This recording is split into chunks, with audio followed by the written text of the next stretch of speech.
I was doing a reflection last year, and as I was planning for 2026, one of the feedback that I got from friends and associates was that I needed to speak more. And they argued that, well, I've done a lot of things across multiple stages, so I needed to put out the lessons that I've gotten over time. And I now whispered under my breath that a TEDx platform would not be a bad idea. Fast forward to January of 2026. These wonderful people here sent me an email. The rest is history. Good morning, everyone. How are we? And looking at what I just shared, one strong lesson that actually stood out, which is something I've been struggling with and also had conversations about, is the subject matter of uncertainty. When I said that, I wasn't sure how it was going to happen. But I took that first step of allowing myself dream. And the rest, again, like they say, is history. So I'm here today to share my perspective about the subject matter of uncertainty and how I feel it feeds into the overall subject matter of meaning and success for us as young people. For most that don't know me, you'll be shocked to know that for a long part of my life, I wanted to be a soldier. I attempted to get into the Nigerian Defense Academy 4 times. 2011 was a turning point. That year, I had applied. I was almost certain I was getting in. I was also in my 300 level in veterinary college. So on the day I was notified that the names were released for interviews, I went, checked, my name was not there. I immediately knew there was a problem. How did I know? I had not really given my best that year academically. And about that same time, our result for the semester was announced. So here I was in front of our notice board, seeing that I failed 2 courses. I was broken. So one question now came to my mind. Do you mean you must be a soldier before you can really achieve purpose in your life? I mean, because for somebody like me, I could discuss military tactics, assault rifles with the clarity of a war veteran. So I knew that this is what I wanted to do, but the answer came silently. That no, you could be more even without necessarily being a soldier. So the next question was, can you do that being a veterinary doctor? The answer was yes. That moment was a changing point for me. Not only did I take up these extra courses to now come out after that semester with the best result I've ever had through my study, it set the very pace where today I'm standing before you as a veterinary doctor who has built a digital animal health company that has aggregated over 3,000 animal health professionals and has served 150,000 animal owners and growing across Africa.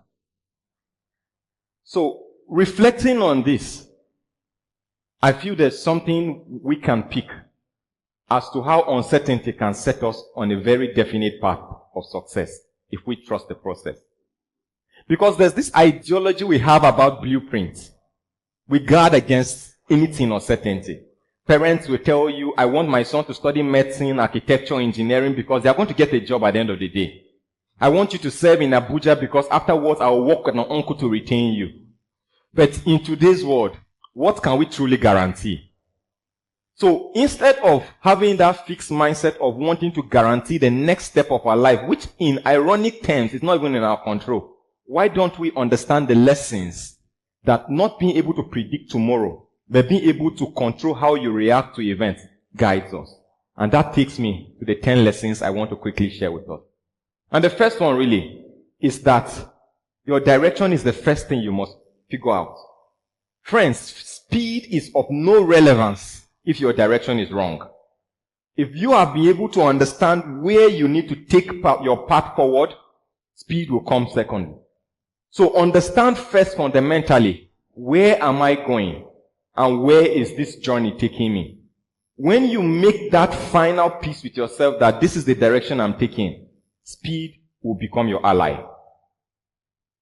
You know, there's a way we look at failure. We say failure is a verdict. But no, In the world of uncertainty, failure is a teaching moment. When I looked at that notice board and I saw those 2 courses, it was a moment of awakening for me. It made me rethink the next step I wanted to take in my life. So can you rethink failure? Not as a verdict that says you're not enough, but an opportunity for you to ask yourself, how can it be done better? And closely linked to that, every single success or loss is won and lost in your mind. Your mind is your SI unit. It's where all your battles are won and lost before it is manifested in the physical. So if you understand that, you would ensure that every single thing that makes it to your mind space is carefully curated. You don't have control of how much volume you're going to absorb, but you must be that filter that decides what stays and what is saved away. Hard work and consistency will trump every day. I know we talk about I am working the smart way, but there's no smart work without the foundation of hard work. The night candles you burnt, the months and years of training is what has led you to deliver in seconds. So the Usain Bolt that ran in 9.9 seconds or less didn't do it in one night. It was hard work that made him exhibit smart work. So don't see hard work and smart work as rivals. They are siblings that require one to showcase another. Nurture support systems. You cannot build in isolation. Nothing worthwhile in today's world is built by one man. So again, I laugh when I hear someone say self-made.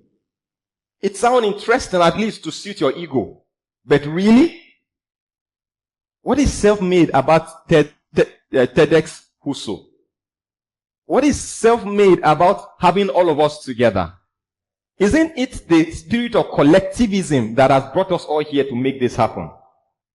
So you must understand that aside from the excitement of self-glory, your support system is what defines how far you're able to bounce back when you're at your lowest point.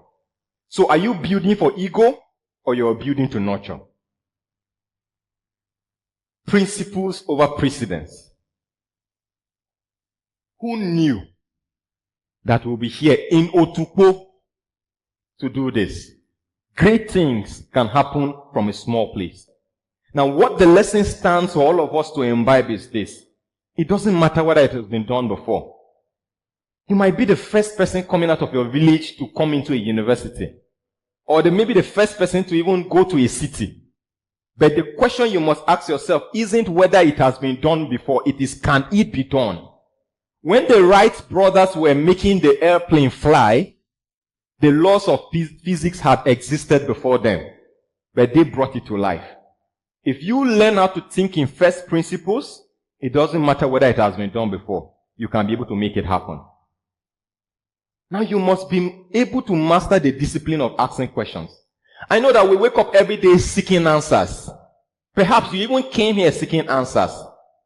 But the world you will build, friends, is going to be defined by the quality of questions you are able to ask. Answers close conversations. Questions, quality questions open doors. And if you master that discipline, you are on a roller coaster to success. Good things take time. And you need to understand this. You need to learn to be patient with yourself. You need to understand that stage of your life to which you are building true progress. You need to stop measuring yourself based on the standard that you see on social media. And I understand the intensely superficial nature of the world we live in today. But if you understand that if it is worth it, then it might take longer, you will not try to cut corners. You will be patient with yourself. I know how many times I wanted to quit Bet Connect. I know how many times I cried myself to sleep. But you get to a point where the failure point is no longer about yourself. It's about how much more lives will be better off because of what you're doing. So if you're thinking the journey is taking too slow, remember, good things take time. And you need to understand your season. Some of us are looking to find expression when we should be in our dark places of learning. We want the world to see us when we are not yet ready to manifest. But let me tell you the thing about premature exposure. It can ruin you. So instead of struggling to show workings when there's really nothing to show, why not build capacity that will announce you? Because if you can show it, then you don't even need to say it. You need to obsess about process rather than outcomes. I know that we admire the Aliko Dangote, the Elon Musk, the Jeff Bezos, and every single person you can think of on earth. We love what they have achieved. But have you taken a step back to understand the process that brought about that success? Success, friends, is an event. You must understand it. And for most, you just validate that it can be done. The lesson, it's in what process brought about such an outcome. So instead of saying, I love it, how was it done? I want to invite us to really rethink this subject matter of uncertainty. As a parent, why must you force that child of yours in a particular line of thought because you think that is what guarantees them a job net? Is it truly true that I must study a particular course to guarantee success? Is it really not about the man? Is it really not about value again? So can you stop seeing uncertainty as an enemy rather than an ally that is willing to take you forward? Tell me again what is worthwhile today that was built on a certainty map. Some of the best discoveries in life, haven't they come about simply because someone was willing to bet against all odds? Who said that because you are at that moment like me in 2011, where I am looking at my 2 failed courses, not knowing what to do next? And who says you cannot also be able to create that change over time? Today, Vet Connect is no longer just about me.